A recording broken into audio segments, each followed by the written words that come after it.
All right, so functions of trigonometry. Let's start off with graphs of trigonometry functions. Number one, sine. So if you want to graph sine of x, well, first of all, try to mark the important points, such as the zeros. The zeros of sine x lies in, on the x-axis at 0 and pi and 2 pi. Remember what pi was? Pi was a way to measure an angle in radians, right? So pi radians was exactly equal to 180 degrees. Well, why don't we mark the negative side as well? Well, negative pi and negative 2 pi. The sine of an x, right, no matter what angle you plug in, will never exceed 1.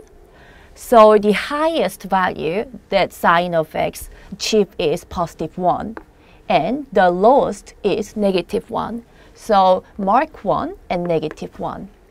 Now, the zeros are right here, and right halfway through, you get your maximum point.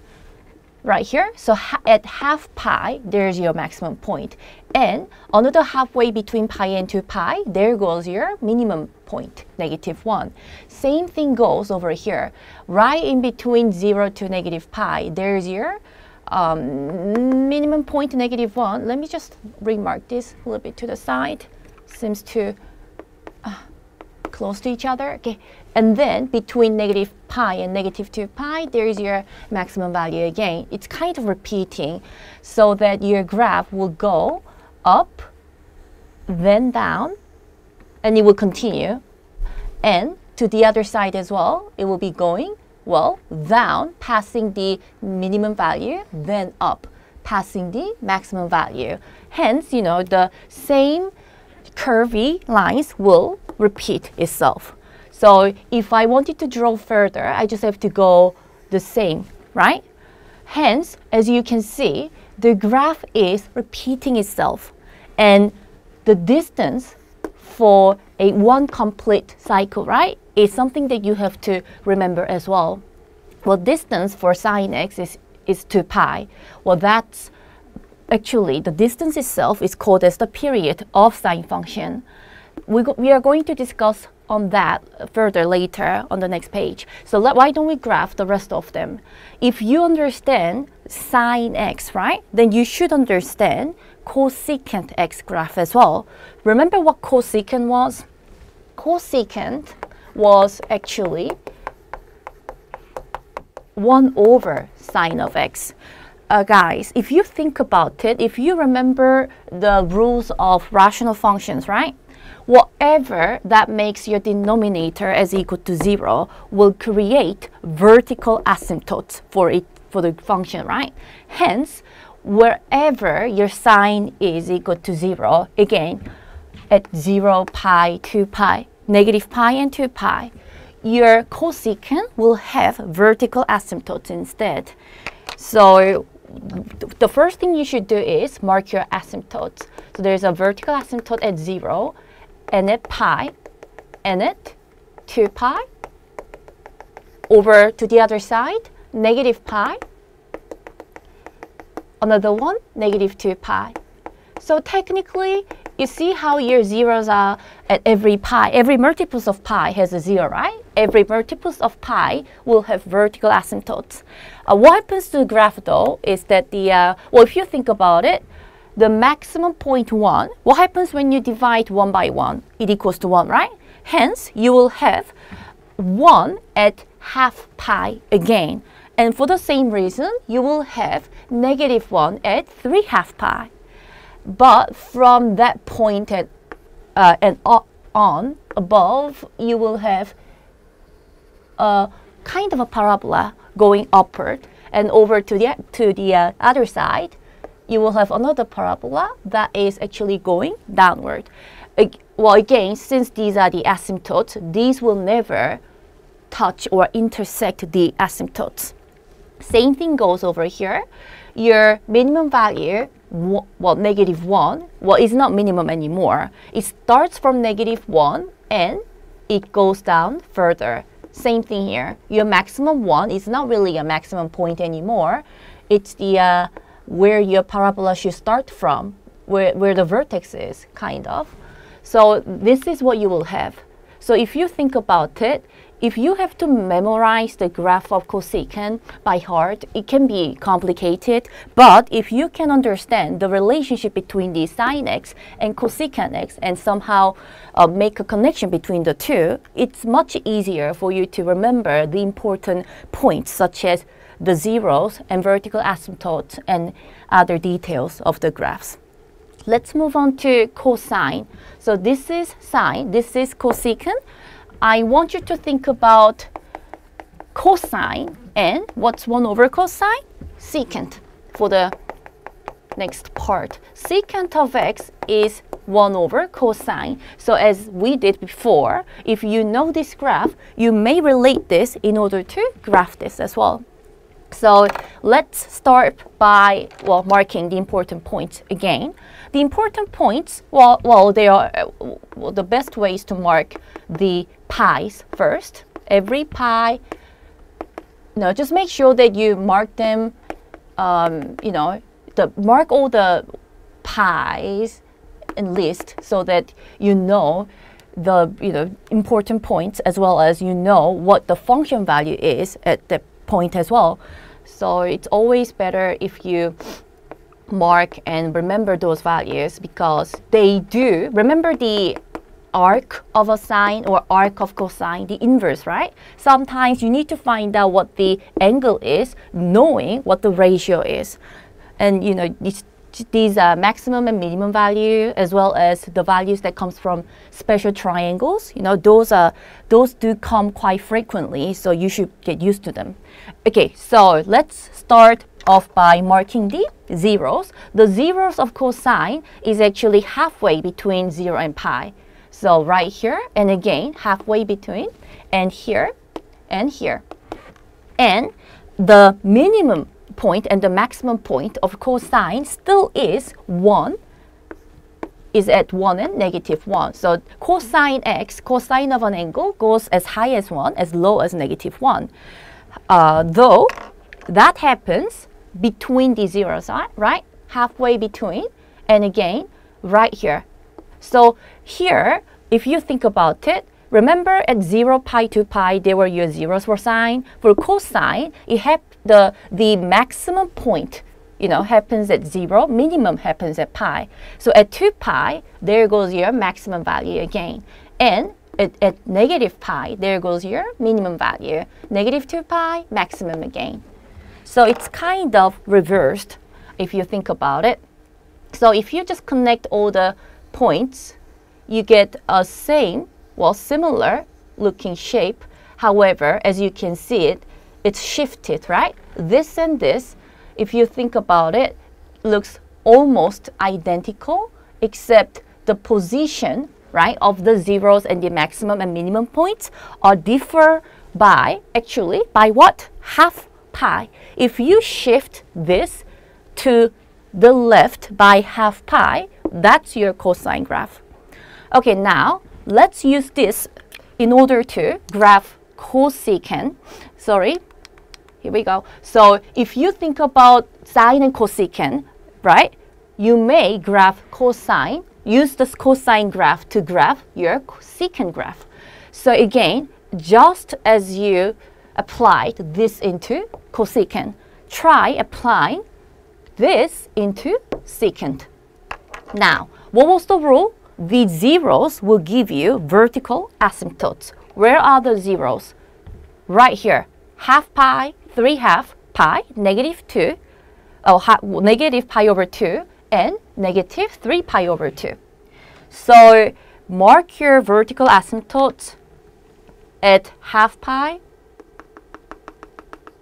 and 3 pi over 2, negative pi over 2, and -3 pi over 2.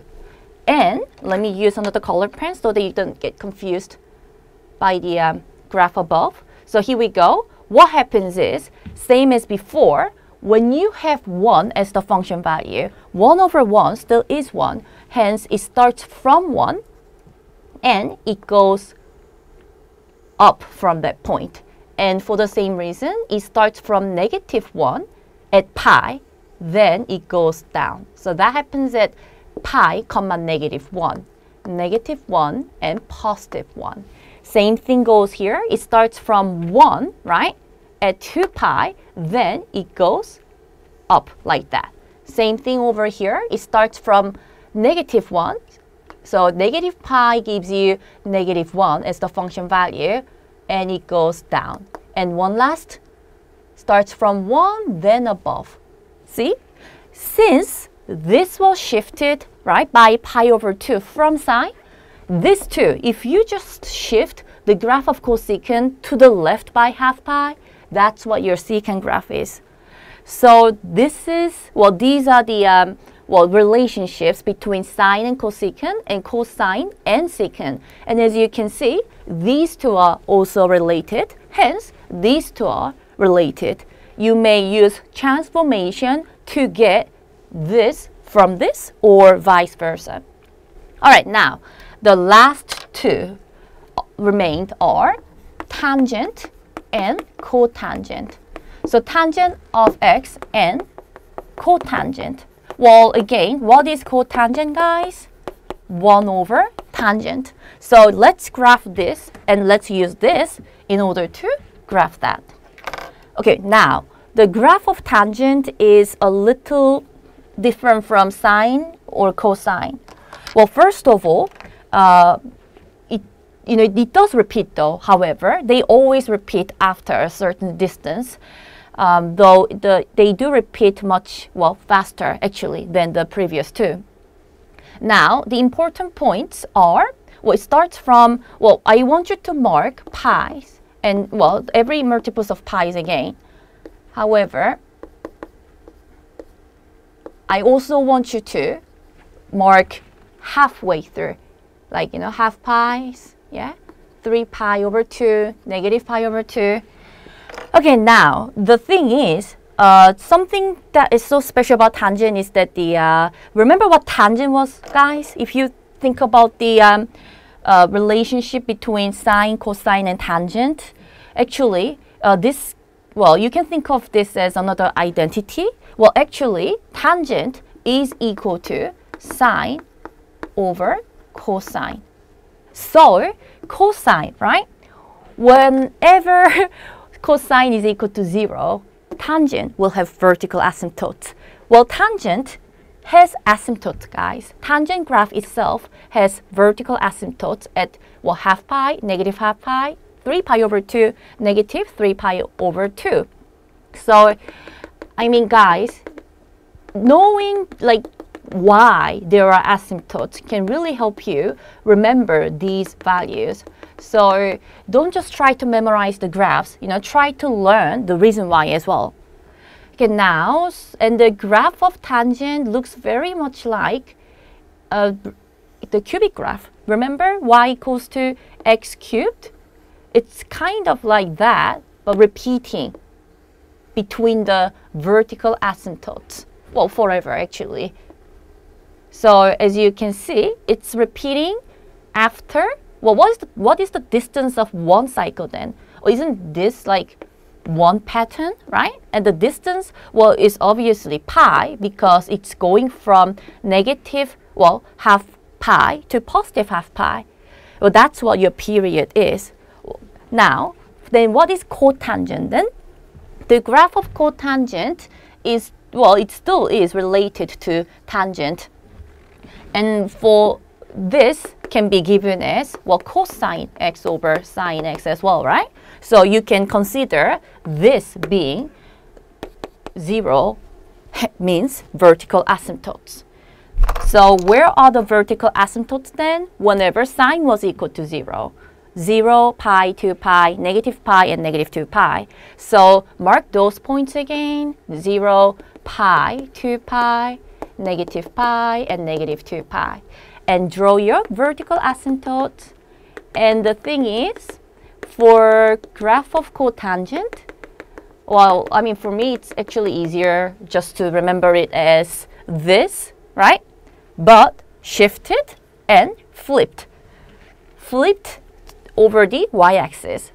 So basically, the graph for cotangent still looks like a cubic function, but it's negative cubic. So it's negative x cubed, looking like a graph. So it goes this way. Remember how we talked about like function going down or going up as it goes to the right? The tangent function rises, right? Cotangent function falls as it goes to the right. Okay, now, so these are the 6 graphs for trigonometry functions that you must remember, right? The shapes and the values, the maximum and the minimum points, well, if they do exist, and the period, right? As well as other details. You need to, such as amplitude.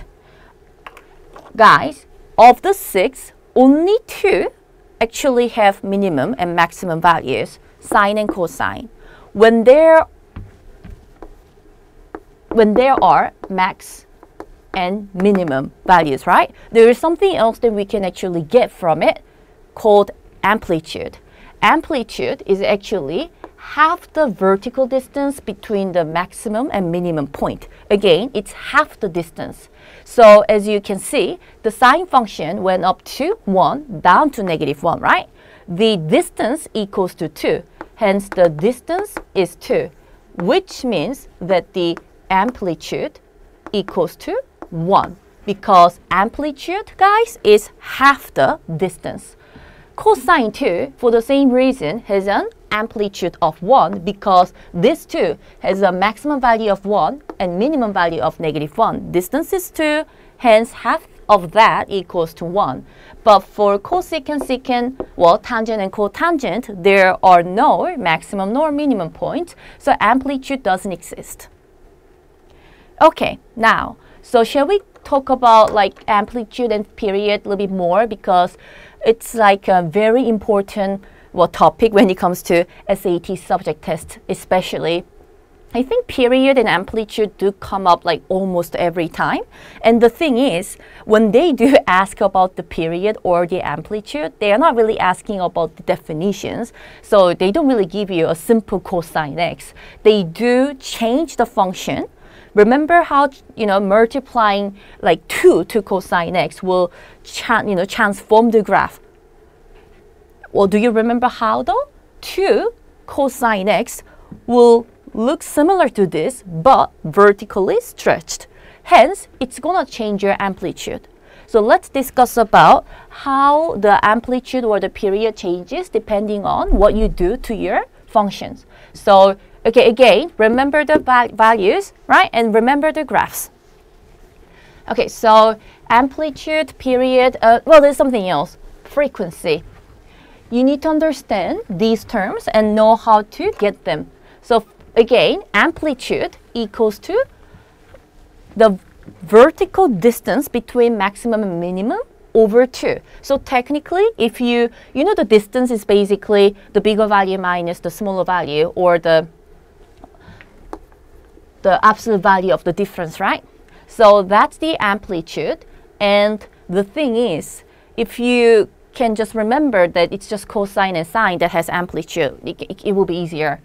Period is the distance, right? For it to, this, I said one cycle, right? So basically, like think about like something keeps repeating. What you need to do is just get maybe the 2 maximum points technically, right? So basically, as you can see, if you just like mark all the maximum points, you can see how the same curve is repeating itself. The distance between the 2 maximum points is the period technically. So if you can't really find out the distance, then you may just find the distance between the 2 maximum or 2 minimum points of the function. Okay, now, so period is the horizontal distance, right? So, within that distance, a complete cycle should be drawn. Frequency is actually quite simple. Is equal to 1 over period. So in order to find the frequency, well, you need to find the period first. And next, remember the graph from the previous page? odd functions and even functions. Definition of an odd function was f of negative x equals to negative f of x. Even function has a definition of f of negative x still equals to f of x, right? So basically, if your function graph has a symmetry about the origin, such as sine function, right? Can you imagine rotating this 180 degrees about the origin, right?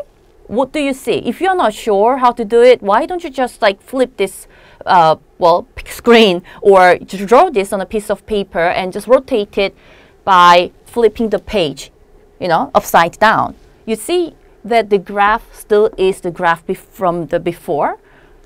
That means that the given graph is an odd function.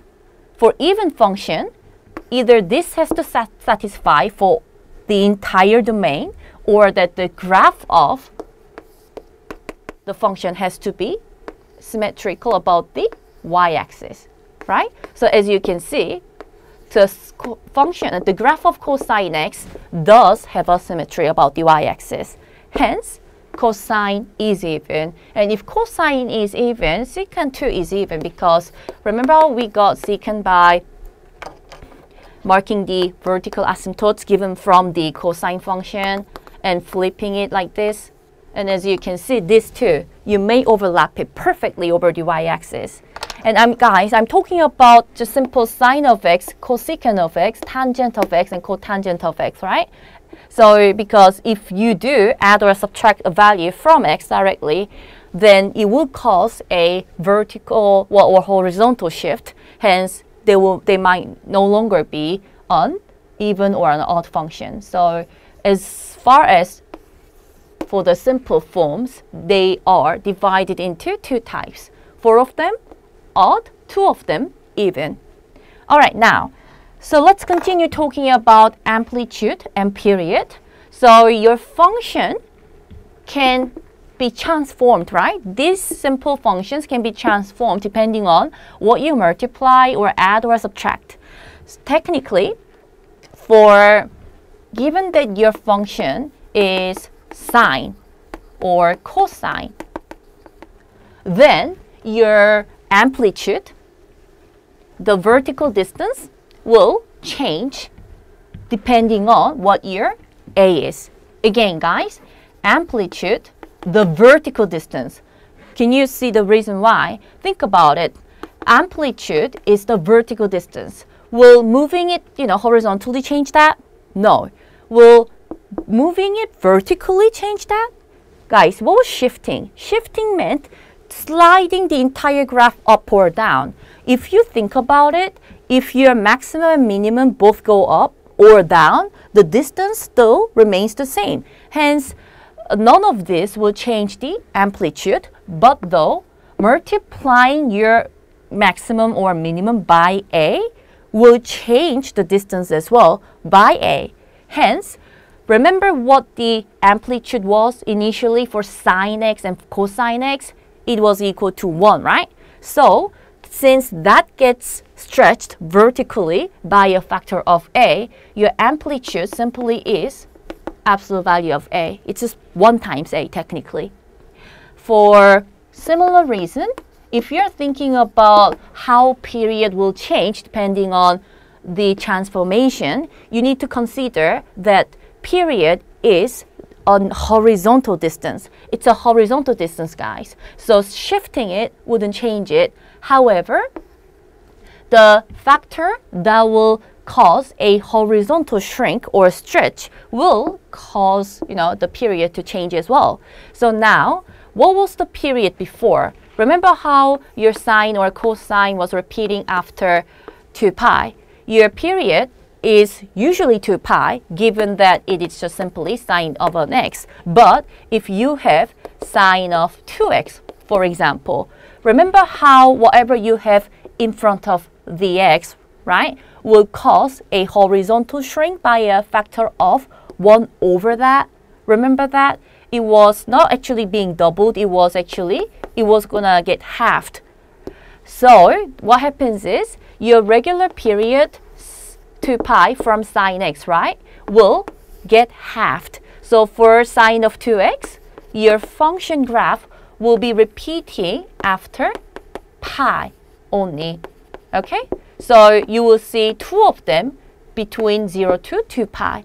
Again, it gets halved. It causes horizontal shrink. So your period, the 2 pi, the regular period 2 pi, gets divided by what your x is multiplied by, hence by b. All right, is that clear? Your amplitude is simply the number in front of the function. Period is 2 pi divided by what your x is directly multiplied to. All right, so let's just generalize it a little. So let me give you an example. If you have a function that goes -2 sine of pi x plus 1, another one, function g with 3 minus sine 2x minus pi. Let's look for the amplitude and the period. Again, if you understand transformation, it's really, really simple, really. The negative flips it, right? 2 stretches it vertically, hence it goes from 2 to -2, okay? So that the vertical distance is 4, hence the amplitude is 2. Or, as simple as, it's the absolute value of what your function is multiplied to, hence 2. Okay? Now, period though. For period, what you have to do is, remember that your regular sine x repeats after 2 pi. Now, since x is multiplied by pi, everything will shrink by a factor of, 1 over pi. So you divide your regular period 2 pi by b, what your x is multiplied to, hence 2. So for this function, amplitude and period are both 2's. Now for function g, same. What is your sine? What is your function multiplied to? Well, technically, nothing. It's multiplied to -1, meaning that your amplitude is simply 1. And what is your x multiplied to? 2. So your period is simply 2 pi over 2, which equals to pi. So just, if you are not sure how to use transformation with it, but you should understand it though, right? And let's just remember it as like formulas. Amplitude is absolute value of a, period is 2 pi over b, well, absolute value in case your b is negative, because those are the distances, right? We are measuring the distance and we are applying transformation, but it simply comes down to, well, a and 2 pi over b. Okay, now, but these are only for sine and cosine functions.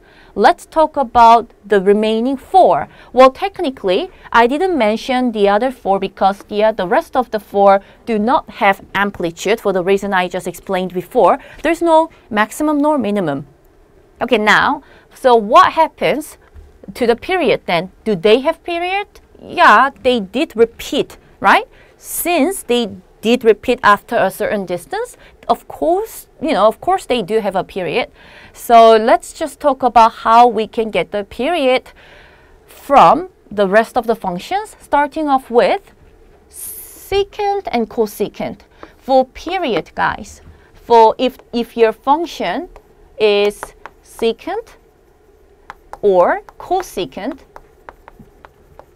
well, actually the period has the same formula as the previous period because secant and cosecant in a graph comes from sine and cosine, so that the period for this still is 2 pi over b. It repeats after 2 pi for regular cosecant x and secant x, right? Now, what if the function was tangent or cotangent? Then what happens? For cotangent and tangent graphs, the period is a bit different. The period itself was pi before for tangent or cotangent, so that the if anything is multiplied to x other than 1, it will change the period by dividing it by b, right? So for tangent and cotangent, it is pi over b because, well, the tangent x does have a period of pi. Remember how we went from negative half pi to positive half pi for the two vertical asymptotes?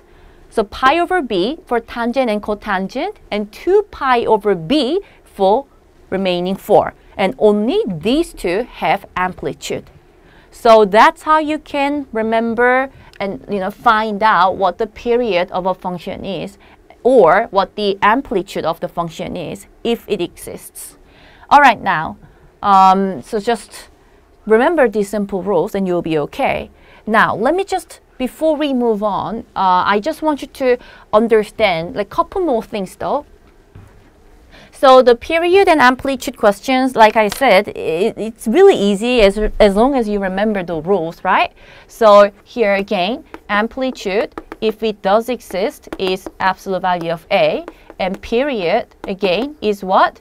Well, there are two formulas, pi over B or 2 pi over B, right? So pi over B, right, if it's tangent or cotangent, 2 pi over B if it is sine or cosine, cosecant or secant, right? Two different formulas for period depending on what your function is. Okay, now it's you can also do apply something else, other transformation into your function. Can you imagine sine x, for example, being put inside of absolute value? What will happen then?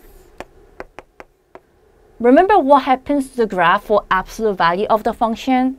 Absolute value basically means that well, you're looking for the distance, right? Hence, there are no negative outcomes from it. In fact, everything that was positive before, remember how we went from, okay, this from 0 to pi, right, goes up to 1, then it comes back down. And from pi to 2 pi, it went down, then it went up, right? Remember this was the graph of sine x. This, with absolute value, will change into this. Why? Because whatever was negative will flip up. Whatever that was negative will flip up. Whatever that was positive will stay, right? That's what absolute value of a function is technically. Negative becomes positive, right? So this is what you will see as absolute value of sine. When that happens, guys, period does change. So again, I want you to remember like the formulas, but I want you to understand why the formula is this, because if they try to make it a little bit challenging by putting absolute, sign around it, the entire thing changes. The period for this and the amplitude for this, right? It's not A and 2 pi over B anymore because the graph itself changed. It's repeating after pi now, right? The distance of one complete cycle is simply pi now.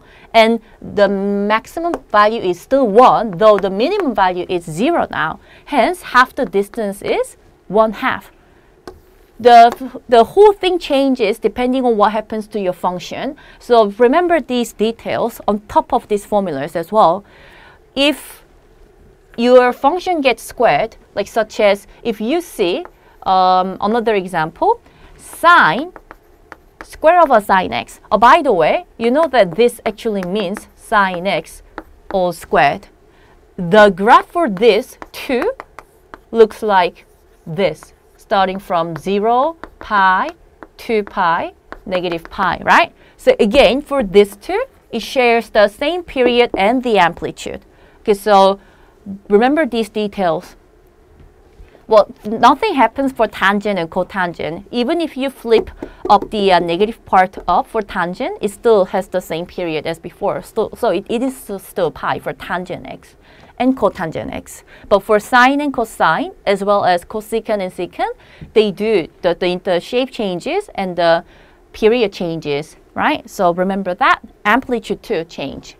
Okay, so I'm not going to go any deeper into functions because, I mean, this is pretty much everything that you must understand and remember when it comes to regular trigonometry functions. And, you know, you don't have to do fancy transformation with it because you do have a calculator. But if you remember the basic graphs, the shapes of graphs, right, it's gonna help you. It will help you because they do give you some random graphs and they do ask you to find, oh, which of the following equation could be the graph of this, right? So if you know the general shape, it will be easier for you to answer the question. Okay, now, so far we talked about the simple, ratio from the previous lesson. And on top of that, we talked about identities, talked about angles a bit, right? Radians. And, well, today we've been talking about functions in general. Period and amplitude, like I was saying, are two important, concepts from this chapter. Okay, now, so let's, talk about one last thing for today.